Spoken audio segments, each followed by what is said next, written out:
Hello, I'm Father Anthony Cicada. Welcome to broadcast number 5 for the Philothea Press bestseller, Work of Human Hands, a theological critique of the Mass of Paul VI. To order Work of Human Hands and to read excerpts, visit www.philotheapress.com. Chapter 5, the 1969 General Instruction, the Mass as Assembly. In our first broadcast, we mentioned the positive qualities so many Catholics now see in the traditional Latin Mass: its dignity, its reverence, its roots in tradition. We also said that these qualities indicated an underlying doctrinal difference between the Old Mass and the Mass of Paul VI, one that affected the prayers and the ritual gestures of the Mass of Paul VI. Ample evidence for this underlying difference is found in the subject for this broadcast, the 1969 General Instruction on the Roman Missal. The 1969 General Instruction was a 341-paragraph Latin document bound in the front of the first printed edition of the New Order of Mass of Paul VI. It contained all the ritual directions for celebrating the new form of Mass. But the document was intended to be more than that. The creators of the new Mass envisioned the instruction as a theological exposition or a doctrinal presentation to help people understand the nature and significance of the elements of the new rite. As such, the 1969 General Instruction should be treated as the theological blueprint for the Mass of Paul VI. What does this blueprint tell us about the theology behind the new rite? Is it the same as the old theology of the Mass? We begin with a definition. Traditional Catholic theology defines the essence of the Mass as a sacrifice. Article 7 of the 1969 General Instruction, however, defines the Mass as an assembly. Here is the definition. The Lord's Supper, or Mass, is the sacred assembly or congregation of the people of God gathering together with a priest presiding in order to celebrate the memorial of the Lord. For this reason, Christ's promise applies supremely to such a local gathering of the Church. Where 2 or 3 come together in my name, there am I in their midst. What are some of the problems with this? Lord's Supper is a term favored by Protestants, who do not use the word Mass. Assembly was substituted for sacrifice. People of God is a Vatican II term that includes non-Catholics. The priest merely presides, and the assembly celebrates. The equivocal term memorial is used. It is understood in a heretical sense by Protestants and in an orthodox sense by Catholics. Instead of the presence of Christ being substantial through the miracle of transubstantiation, it is depicted as just somehow spiritual in the assembly. This new definition originates in the assembly theology of the Mass proposed by Louis Bouillet in his 1954 work, Liturgical Piety. We've already mentioned Bouillet and his ideas in broadcast 2.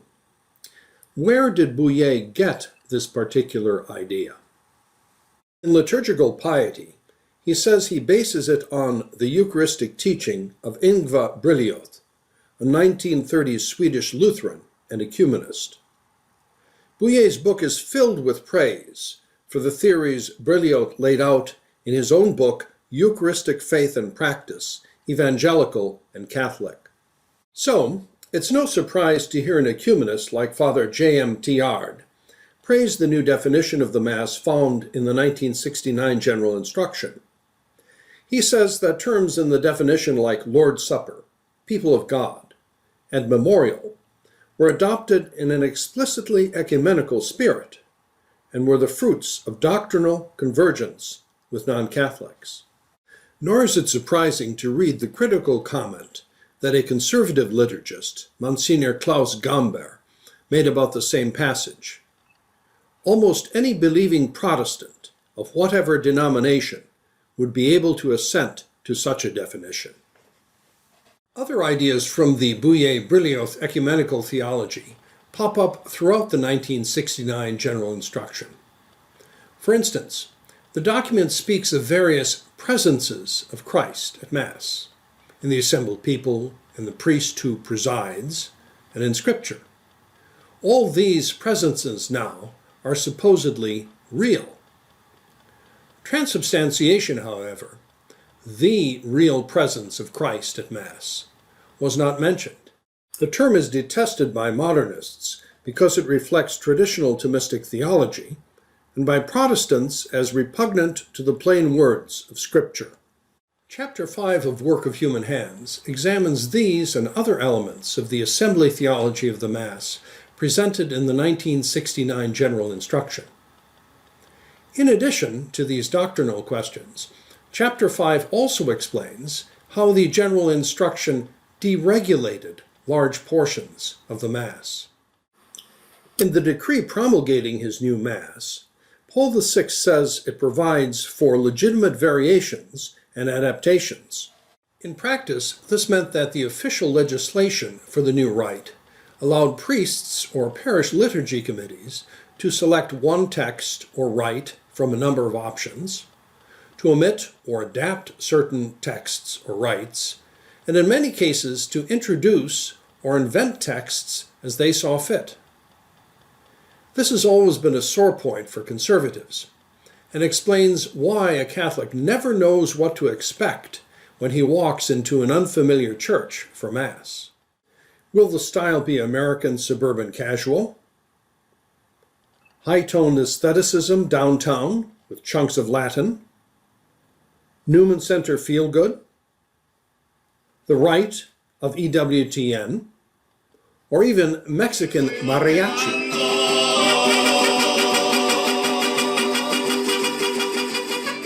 You never know what you'll run into.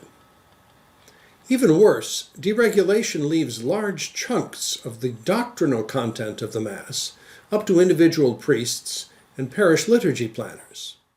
In many cases, it leaves them free to introduce into liturgical prayer virtually any religious idea they want. They determine the lex orandi for each Sunday, your law of praying. So they also determine your lex credendi, your law of believing. I'm sure they're all really very nice folks, but it's crazy that the official norms governing the Mass of Paul VI allow them to do this. Public prayer affects common beliefs. If error creeps into public prayer, it will poison common beliefs. Conceived in ecumenical assembly theology and deregulated in its form of celebration, no wonder the Old Mass and the New Mass seem to be in two different theological universes. But we've only touched upon a few points here. To find out the rest about the 1969 General Instruction, its new theology of the Mass and its deregulation of the liturgy, read The Mass as Assembly, Chapter 5 of Work of Human Hands, a theological critique of the Mass of Paul VI. Our next broadcast, The Cleverness of the Revisers. To order Work of Human Hands and to read excerpts, visit www.philotheapress.com.